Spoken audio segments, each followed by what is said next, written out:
Domestic violence. Let us descend into the blind world now. Dante, the Divine Comedy. As above, so below. As below, so above. Three Initiates, the Kabbalion. A low country marsh trembles with the blood of an African who refused to climb out of the salt and mud of the bay and quite literally lost his head. A hunter named Hunter waits for the man's wounds to close and for him to rise again. Some call this festive cruelty paradise. Pleasure. Denby, the African made to rise and suffer another shot, calls it the afterlife. The unceasing blind world of death he welcomed, expecting the end to his captivity and exile. But there is no end to the perfecting of cruelty. Even now, in the afterlife, where a hawk humped up in the high weeds and a house on fire are a congruent sadness. A brief history of nature's one duty for flesh: decay, decay, decay. Sometimes it is as if every bird in the afterlife trills this one song, and I forget who I am, but then I look down at my feet shuffling in darkness and hear my name, Till, Till, Till, and I know I am no farmer, blade, or mule driven over some roach-ragged road to field and fray, and sometimes I forget how I came here to afterlife, to pleasure, to domestic violence, to drive, be driven, and then I look down at my hands. It is a war that brought you this peace, a war that brought you this peace. And then I heard a question. Shall we kill all the masters? And before I brokered an answer, I heard a voice say, then we must kill ourselves first, and who will be left to kill the masters? I turned to find nothing but a boy in a tree and a girl beside him, their heads tolling in the wind like pecker-fretted fruit. Voice, I said, come now or do not come at all. And there a man I had seen before scratching in the dust next to a drill field, with a dictionary and a strange astronomy for a face. Ezra, is that you? I asked. The peasant's bent shoulders, Odysseus and the dead bullock. Call me whatever you'd like. I come to every name like a white ox toward Pisa in the butcher's road. I come to paradise dragged by the hair, with one day's reading and surrendered temple. You do talk funny, I said. He do the police in different voice, he said. And when all the voices sound like the police, I said, kill all the voices. And so I ran from Ezra, who ran after me and demanded he be my guide. There is no running from the forest of men. There is no running from men. I'll be damned, I said. But before I could finish, Ezra said, that's right. Be damned. Be here taloned and tumbling the sky down in paradise. Here, be in your cage and free. But here is not the here I seek nor sought. For that here harangues me, and I might as well be the nigger coming over the obstacle fence, a pereplum of certain disaster, a choir of empty cups sitting loudly before the famished.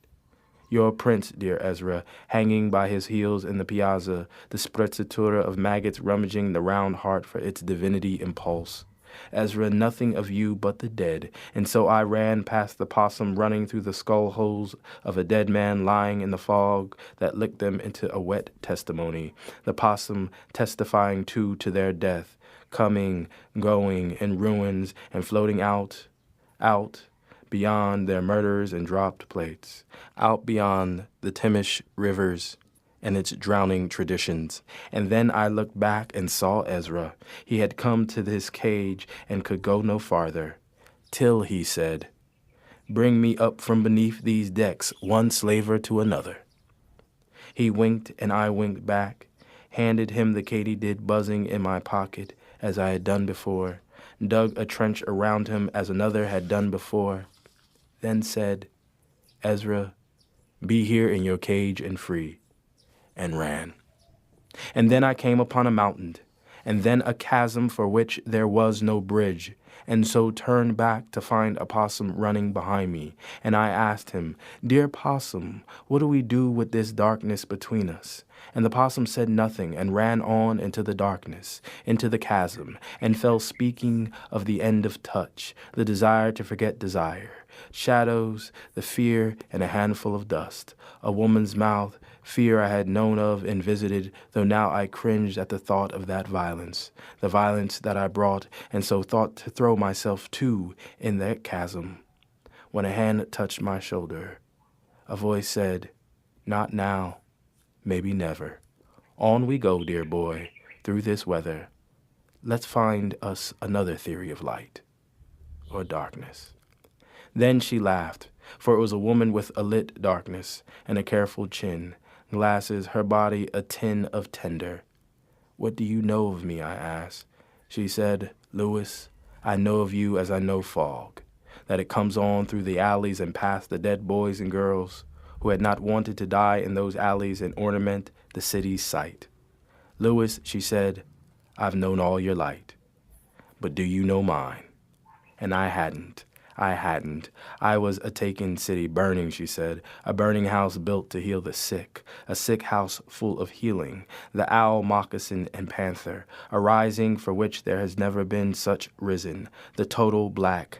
I is the total black, flame and fox and knot of what knots you would have forgotten if not for me. I am perfect fucking memory, no dominion defied, the Godhead glittered, gussied up for the going down, and though I thought I saw, I had not seen, instead of one body, 3 women. And who, and who, and who, I asked. They laughed at my asking and said, "You wouldn't know us, but we will tell you our names. Mother, Song, and Holy Yoke, Audrey, Gwendolyn, and Lucille. Follow us or heal. And where should I follow you?" They did not answer. Instead, they walked on the edge of the abyss, laughing as if the abyss. We are what is what not, the ever shimmying of the never wound. "Louis, do you follow or do you fall?" they said. "Are you short or is you tall?"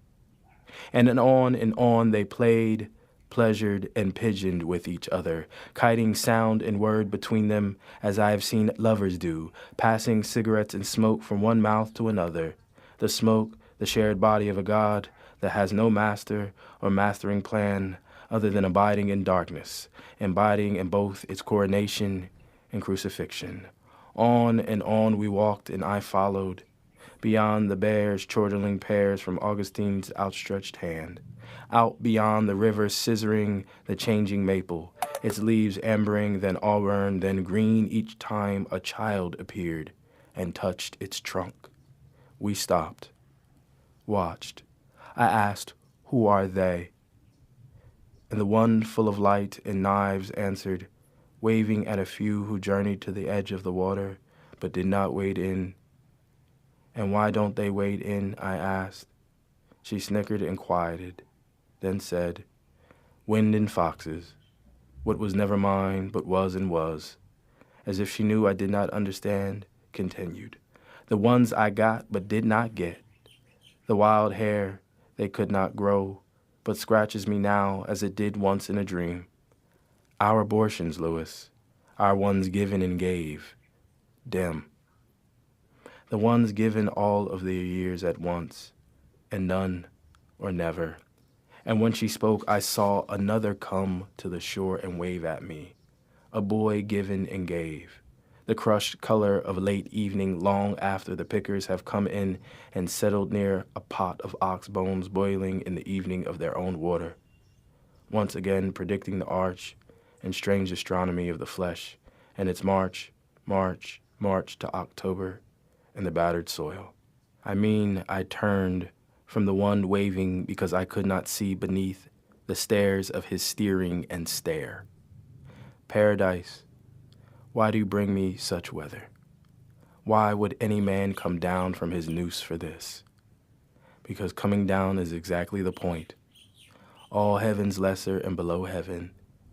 Noose, knot, You came to see what has become of death.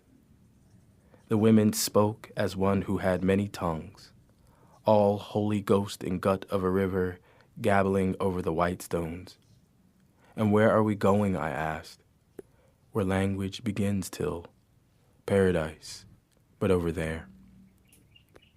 And wasn't this paradise that I had entered, through the thick marsh waters out of the cane, the crowds fleeced of their living flesh at the far bank, the intubated children with their gas masks hanging from their hands and wandering the sand and wet hospital gowns, and this their new cancer? Wasn't this paradise? A boy headphoned and heart-drunk, swaying at the back of the crowd, mumbling to himself, started from the bottom, now we're here. Started from the bottom, now the whole team is fucking here. Wasn't this paradise? The pigeons and finches flying back out of the pane glass windows they clashed through, the glass behind them opening and closing like some never-end wound, diastole, systole, the valve collapsing in its own beating sickness. Wasn't this paradise? The rows and rows of men on horseback, the gnashing of hoof in the heather, everything ready to gallop or be galloped, except the men and women herded into some queer parliament. Wasn't this paradise? To refuse to run at the behest of some horseman, the running, how we arrived here. Wasn't this paradise? The end of running. Wasn't this paradise? Asked a man named Priam, a fence post cutting his head into two hemispheres, his mutilations and wounds closing, his two torn ears fluttering upwards from a sack hanging from a horseman's white mare. I was born with water in my voice, the problem of a fouled well. The Lord gives us many, and I am the many given. But he, even as he gives, does not give a given to take, or a given permitted to take. You see, and Priam stretched his hand over the people. We were a given taken, and taken as a given. I mean, we are a transgressed light, a transgressed people. We've been given this death, and now you want us to take another death. But a man or woman can only take their one death, and we have taken, we have taken, we have taken. With each taken, he pointed to the many, to the boy with headphones who could be heard singing, started from the bottom, now we're here. To Denby, to Aunt Hester, to Sandra Bland, to Freddie Gray, to Walter Scott, to Eric Garner, his throat still crushed in his one hand, though in his other a clutch of dry seeds, and wherever he stepped a patch of trees sprouted. Guides, I asked, where have I entered? The names of the dead rolled out along the field. The whole field was counted, every maple, mango, muscadine, larkspur, ant, vine, and moss. And there was no answer from my guides. They stood beyond the queer parliament of the dead, and so I rushed over, but could not make it to their portion of the field. The edge disappearing, the banks moving back from me. We are not permitted, they said. We are not the dead of this dead, a different light, but go. And then I heard my name. Well, not my name, but the name of my name, Till. And the men on the horses brought a boy up, his hands tied, and one spoke, "It is a God who has given us this rest, this aftern land, this mount and tarry for the good works of our living. Why should we reject our peace? No harm lasts. We live forever in our wounds." The man pulled his burgundy riding coat to the side, and blood ran waterfall from his ribs onto his white breeches. And maybe, a woman spoke, your wounds would close if you would let ours. But I am content in my wounds, he said, and closed his riding robe, though the blood labored and labored. I am content in my wounds. Maybe we've been given to you to teach you how to be content in yours, he said. Such is given of God, of a God. The rider laughed and threw his head backward, and there a wound too, where his neck coupled with the skull, and the wound spoke, but not the speech of the mouth, but the speech of reason, but not the reason of Plato, Virgil, Foucault, or the stars maddening the night with their bursts of madness, their dying in the night's hair, but the reason of the spear that pierces the skull and slides through the chin, letting the darkness down, letting all the darkness down. I see no God here, nor one to come. Let down from your mountain execution garden. You are no Nebuchadnezzar, but if you keep up this reckless Lord and Master, I will show you what beast you are from the inside out. Give the leaves and spears of grass below a winter washing in your love. The men on the mounts shook their reins and laughed. And who are you, they asked. The perfection of water, she answered. The perfection of water. The mounted man with blood running from his skull shook the rope holding the neck of the boy, till, well, he said, call me the perfection of slaughter. Teacher, farmer, daughter, move. I will till this after and life and land with whatever blade I choose, given or not. Have you misunderstood dominion or me? I have and I have not, she said. I am not your daughter. I am Oya, the mother of your slaughter, the mother of this order. The woman, Oya, bent down, touched the dry clods of soil. Here is your God. She held up the dirt to the noses of the white horses, and water began falling from the sky. I will show you how to touch the earth. I will show you how to die. Eric Garner, Emmett Till, Freddie Gray, Corin Gaines, Trayvon Martin, Martin Luther King Jr., El Haj Malik El Shabazz, Fred Hampton, Khalif Browder, Sandra Bland, Rumain Brisbane, Akai Gurley, Tamir Rice, Laquan McDonald, Kajiem Powell, Ezell Ford, Dante Parker, Michael Brown, John Crawford III, Tyree Woodson, Victor White III, Yvette Smith, Mackenzie Cochran, Jordan Baker, Andy Lopez, Miriam Carey, Jonathan Farrell, Carlos Alcis, Larry Jackson Jr., Kamani Gray, Rakia Boyd, Melissa Williams, Timothy Russell, Reynaldo Cuevas, Chavis Carter, Chantel Davis, Henry Dumas, Charmel Edwards, Sharice Francis, Wendell Allen, Dion Flood, Flood, Flood, Flood. The gates of the cemetery are now open. A great tumult started. Water, the clanging of machetes, and the boy, my namesake, heading up into the limbs of a tree.